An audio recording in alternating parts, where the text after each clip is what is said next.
নমস্কার বন্ধুরা, শস্যবস্তা রান্নাঘরের পক্ষ থেকে আপনাদের সবাইকে জানাই স্বাগত। আজকে বানাবো চিংড়ি কুমড়োর ছক্কা।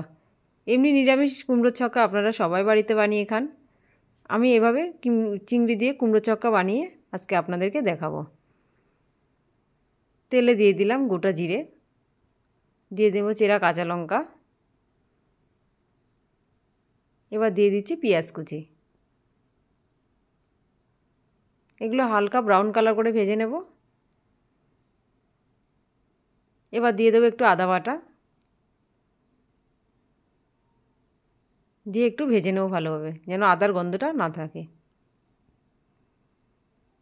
সব ভালোভাবে ভাজা হয়ে গেছে। এবার কুমড়োগুলো ঢেলে দিলাম।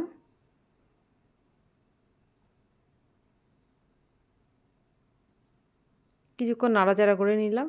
এবার দিয়ে দেবো স্বাদ মতো নুন, পরিমাণ মতন একটু হলুদ দিয়ে দেবো,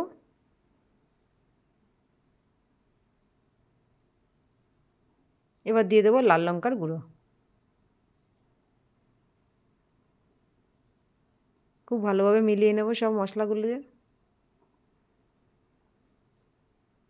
এবার একটা টমেটো কুচিয়ে রেখেছিলাম, ওটা দিয়ে দেবো।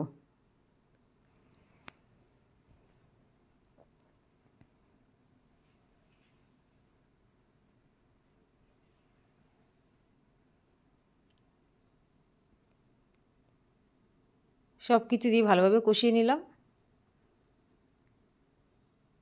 এবার 10 মিনিটের জন্য এটা ঢাকা দিয়ে দেবো।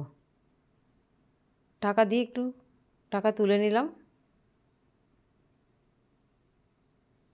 এবার একটু নাড়াচাড়া করে নেব।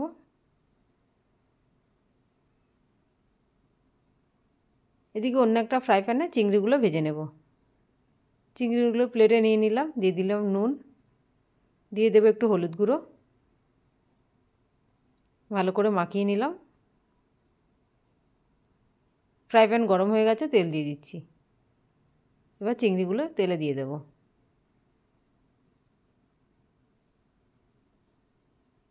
চিংড়ি খুব বেশি ভাজার দরকার হয় না, হালকা নাড়াচাড়া করে নিলে চিংড়ি ভাজা হয়ে যায়।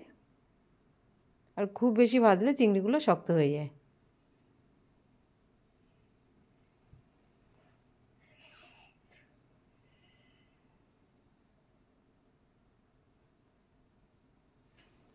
চিংড়িগুলো ভেজে নিয়েছি, এবার কুমড়োতে ঢেলে দিচ্ছি। চিংড়িগুলো দিয়ে ভালোভাবে একটু মিলিয়ে নেব।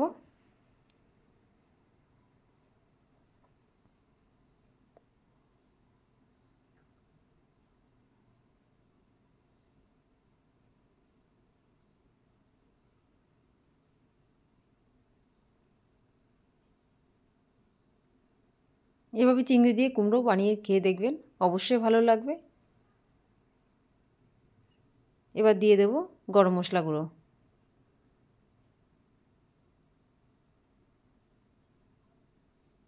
যেহেতু কুমড়োর রেসিপি, তার জন্য একটু চিনি দিতে হবে। এখানে আমি চিনি দিয়ে দিলাম।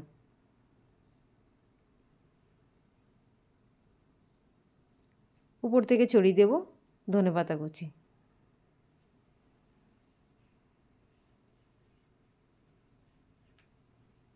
রেডি হয়ে গেছে আমাদের চিংড়ি দিয়ে কুমড়ো ছক্কা।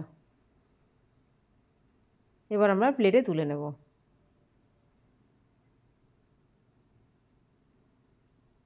আপনারা বাড়িতে বানিয়ে না খেলে বুঝতেই পারবেন না খেতে যে অপূর্ব স্বাদ এটা।